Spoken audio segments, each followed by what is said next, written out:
প্রিয় দর্শক, আসসালামু আলাইকুম। সবার উপর শান্তি বর্ষিত হোক। আমি কদিন ধরেই বলছি যে খালিদ ভাইকে নিয়ে আমি ধারাবাহিক কথা বলবো। আজ খালিদ ভাইকে নিয়ে এমন কিছু প্রসঙ্গ টেনে একটু কথা বলতে চাই যেটা হয়তো আপনি আপনারা কিছুটা হলেও রিলেট করতে পারবেন। খালিদ ভাই তার বিভিন্ন ইন্টারভিউতে বা কথা প্রসঙ্গে রয়্যালিটির কথা বলতেন। বলার পরের লাইনটা ছিল, হয়তো খোদা তাআলা আমার জন্য রাখে নাই, কিংবা আমি জানি না রয়্যালিটি আসলে আদৌ আমার ছিল কিনা। অর্থাৎ খালিদ ভাই এমন একটা মানুষ ছিলেন যে মানুষটা অন্যকে কষ্ট দিতে শেখেন নাই, সত্যিকার অর্থে শেখেন নাই। এত একটা সরল সাদা মনের মানুষ ছিল। কোন রকম সিনিয়রদের কাছ থেকে কখনো আমি শুনি নাই যে খালিদ ভাই তাকে কষ্ট দিয়েছে বা খালিদ ভাই তাকে বাঁকা কথা বলেছে। এরকম অজস্র উদাহরণ রয়েছে রকস্টারদের ভেতরে, যে আড়ালে আবডালে সামনে ঝগড়া হয়েছে, আড়ালে আবডালে কথা বলেছে সিনিয়রদের নিয়ে, জুনিয়রদের নিয়ে। তো বটে, খালিদ ভাই সে মানুষটা ছিল না, এত অকপট ছিল।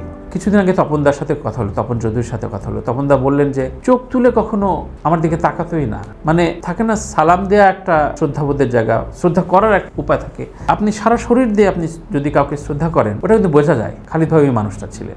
এই মানুষটা চলে গেছেন, আমার খুব কাছের বলে আমি এই কথাগুলো খুব আড়ষ্টতা নিয়ে বলছি। কিভাবে কোথায় গল্পটা শুরু করব আমি জানি না। খালিদ ভাইকে নিয়ে বেশ কিছু পর্বে আমি কথা বলবো, কিন্তু কথাগুলো এলোমেলো হবে, সেজন্য ক্ষমা চাইছি। আজ মানুষটার ব্যক্তি জীবন এবং পরিবার নিয়ে আমি আমার উপলব্ধিটা কথা বলি। খালিদ ভাইয়ের স্ত্রী সাংবাদিকতা করেছেন, ভীষণ দারুণ কবি, দারুণ লেখেন। আমি তার লেখার ভক্ত।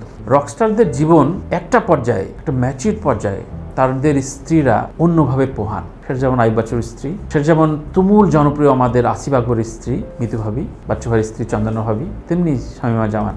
ইনাদের যে ভূমিকা এই শিল্পীদের জীবনটা দারুণ সমৃদ্ধ হওয়ার জন্য, এটা অতুলনীয়। ইনাদেরকে কখনো রিকগনাইজ করা হয় না, কিন্তু তাদেরকে প্রেইজ করা হয় না। বরং আমরা তো বাচ্চু ভাই মারা যাওয়ার পর ভাবির সম্পর্কে অনেকে একটু আঙুল তুলে কথা বলার ট্রাই করেছে, যদিও আমরা সেটা হতে দিইনি, আমরা সেটা প্রতিহত করার চেষ্টা করেছি।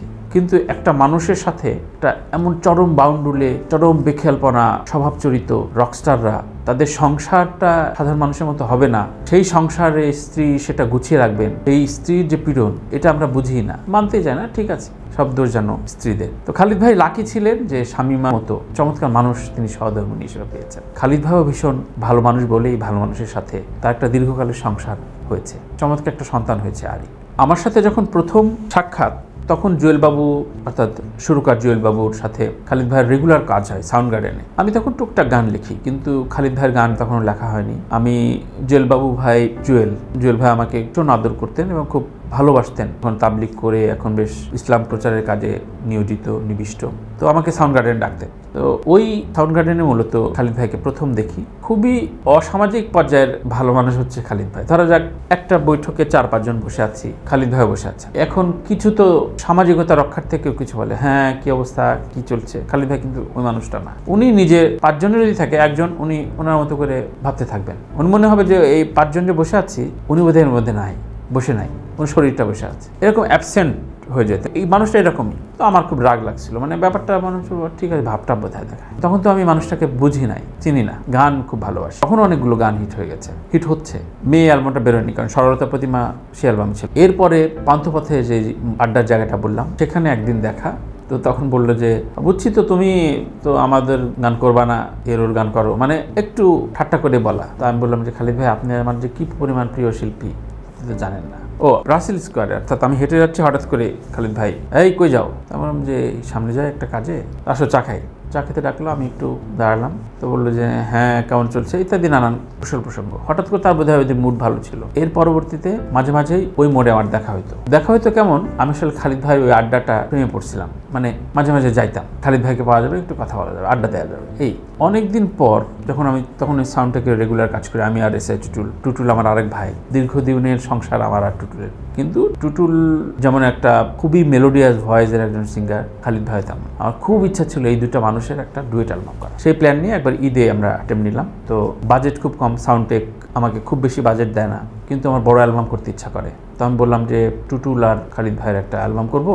বাউল ভাই বললো যে দেখেন অতটা চলবো কি না। বাউল ভাই তো আমাকে খুবই প্রশ্রয় দিতেন, আদর করতেন। আমি বললাম যে না, এটা করবো। তো অল্প অল্প করে টাকা দিতেন, সাউন্ডটেক অল্প অল্প করে রেকর্ডিং করতাম। টিঙ্কু আমার এক পুরনো বন্ধু, যে এখন আরকে বাজায়, খুবই ভীষণ ট্যালেন্টেড একজন কম্পোজার। আমি আমার কম্পোজিশন সেন্স, কম্পোজার হওয়ার যে হাতে খড়ি টিঙ্কুর কাছ থেকে। টিঙ্কুর স্টুডিও ছিল তখন আজকের স্কয়ার হাসপাতালের পেছনে, এবং সেখান থেকে হাঁটা দূরত্ব খালিদ ভাইয়ের আড্ডার জায়গা, খালিদ ভাইয়ের বাসা, সবকিছু। সুতরাং আমি যখনই টিঙ্কুর স্টুডিওতে তখন প্রচুর যাতায়াত হতো, তো যাবার আগে আমি খালিদ ভাইকে বলতাম, খালিদ ভাই একটা অ্যালবাম করবো, আপনার গান গাইতে হবে। তো খালিদ ভাই খুবই লাইটলি নিয়েছে যে না, তোমার গান আমার ভালো লাগে, কিন্তু ডাকো না, করবা না। আমি করবো টিঙ্কুর স্টুডিওতে। আমাকে অসুবিধা নেই, কবে গান করবা, আগে স্টুডিওতে একদিন বসবো না। তো আমি ভাবছি যে, কারণ অন্যান্য আর্টিস্টরা তো স্বাভাবিকভাবে এই ট্র্যাক পাঠিয়ে দিতে হয়, গানটা শুনে যেদিন রেকর্ডিং ওই দিনই আসলে স্টুডিওতে সময় দেন। তো খালিদ ভাই ওটা মিন করে বললেন। এবং আবার বলছি, খালিদ ভাই যখন যা বলতেন ওটা কিন্তু খুব লাইটলি বলতেন না। অর্থাৎ যদি বলতেন যে কালকে কিন্তু আসবো মানে অনেকে বলার জন্য বলে ফেলে, আচ্ছা আসবো না, ওই কালকে মানে কালকে উনি আসবে ঠিকই। তো আসলেন, ওই দিন কোনো রেকর্ডিং নাই, আমাদের ট্র্যাকও রেডি নাই, কিন্তু সুর আছে কিছু। তো গিটারে আমি কয়েকটা সুর শোনালাম টিঙ্কুর স্টুডিওর ভয়েস বুথে। দোতলা 2 লেয়ারের একটা স্টুডিও ছিল, নিচে ভয়েস বুথ ছিল, উপরে রেকর্ডিং জোনটা, কনসোল জোন। তো নিচের ভয়েস বুথটা বেশ বড়, গিটারে শোনালাম। খালিদ ভাই প্রথমে বললো যে, হেই তুমি তো ভালো গাও, তুমি এগুলো গাও। আমি শুই না, ভাবছি যে খালিদ ভাই বোধহয় আমার মানে গানগুলো রিজেক্ট করার জন্য আর কোনো উপায় খুঁজে পাচ্ছেন না, বলতেছে খালিদ ভাই প্লিজ, আপনি বুঝছি আপনি তো প্রিন্সের অনেক গান লেজেন্ডারি হিট দিয়ে ফেলছেন, আমার গানও হয়তো অত হিট হবে না, কিন্তু আমার এই গানগুলো আপনার না, আমি সত্যি বলছি, এই গানগুলো তুমি গাও, মানে অথবা তুমিও গাও, আমিও গাই। কারণ আপনার গান বেরোলে এই গান আবার শুনবে না, আমার কণ্ঠ ম্যাচিউড হয়নি। তার 2-3 দিন পর আমাও কোনো একটা কাজে ভাবির সাথে কথা হচ্ছে। ভাবি বলছে যে, আপনার ভাই তো বললো আপনি খুব সুন্দর গান করেন। আমি তখন, আমার কোনো গান তখন রিলিজ হয় না। কে বললো? না, কালকে নাকি অনেকগুলো গান শোনাইছেন। আমি তো অবাক।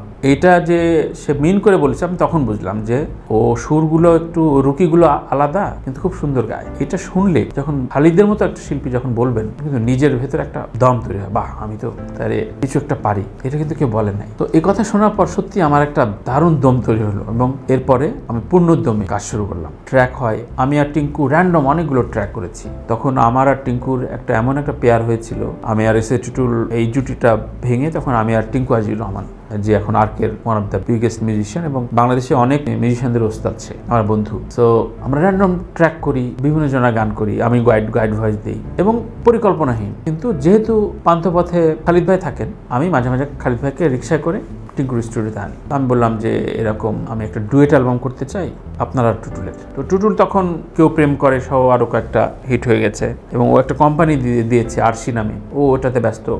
Long story. টুটুলের সাথে আমার একটা দূরত্ব চলছে, কিন্তু টুটুলের ভয়েস তো আমি ভীষণ রকম ফ্যান, এবং খালিদ ভাই এবং টুটুল ভাই, এই দুটো গোল্ডেন ভয়েস আমি একসাথে করতে চাই। খালিদ ভাই বললো খুবই দারুণ, তো টুটুল যত সুন্দর গায়, মানে বিনয় প্রকাশ করছেন। এরপরে প্রত্যেকটা গান খালিদ ভাই গাইতেন প্রথম দিন, বলে আমি কিন্তু আজকে ফাইনাল ভয়েস দিচ্ছি না তানভীর, তুমি গানটা বাজাও, আমি রেকর্ড করার আগে রেকর্ড করতেন, কনসার্ট রুমে শুনতেন, শুনে আমার মাথায় আসে, আমার কোনো রেকর্ডিং বা ফোনে নিতেন না, কিন্তু কিছুই মাথায় আসে, আমি কালকে ভয়েস দেবো। উনি প্রথম দিন তুলতেন গানটা, রেকর্ডিং একদম ফুল রেকর্ডিং মোডে, একদম কারেকশন করে টোরে গানটা গাইতেন, তুলে আবার পরের দিন আসতেন। অন্য অনেক সুরকারদের কাছ থেকে আমি শুনেছি অন্য নানানভাবে তিনি রেকর্ডিং করেছেন। আমার ম্যাক্সিমাম গান ঠিক এইভাবে, তোমার গান গাওয়া একটু কঠিন আছে, সুরগুলো ইউনিক। আমি বিদ্যা, আমি একদম এক ফোঁটা, এক লাইন, একটা শব্দ বাড়তে বলছি না, মানুষটা নাই, আমি কালকে তুলবো, এবং যদি না হয় আরেকদিন। আমি বললাম যে আজকে আরেকবার, না তুমি আমার সময় দাও। এভাবে আমরা খুব যত্ন নিয়ে দ্বিধা অ্যালবামটা করলাম। দ্বিধা অ্যালবামটা আমার রোজার ঈদে মুক্তি পাওয়ার কথা ছিল, কিন্তু সেটি হলো না, যেহেতু অনেক সময় নিয়ে কাজ করছি। মাঝখানে অ্যালবাম করলাম, মিক্স অ্যালবাম, ভালোবাসা তোমার জন্য, সেখানে খালিদ ভাইয়ের একটা গান রাখলাম ওই দ্বিধা প্রজেক্ট থেকে। পরবর্তীতে দ্বিধা অ্যালবামটা বেরোলো। এইভাবে একের পর এক গান আর গল্প, নানা রকম স্মৃতির আলাপ। মানুষটা চলে গেছেন, মানুষটা সম্পর্কে আমার গানের গল্পের চাইতেও বেশি তুলে ধরতে চাই মানুষটার সরল দর্শন, মানুষটা প্রতি শ্রদ্ধা। খালিদ ভাই যেখানে থাকেন, আপনার বিরোহী প্রেমের গানগুলো আগামী কয়েক শত বছরের তরুণরা নানান মন খারাপের বারান্দায় শুনতে থাকবে, সে হেডফোনে হোক, সে লাউড স্পিকারে হোক, কিংবা পরবর্তীকালের যে কোনো মাধ্যম হোক। আপনি থাকবেন, আপনি আছেন, আপনি বেঁচে থাকবেন। আল্লাহ হাফেজ।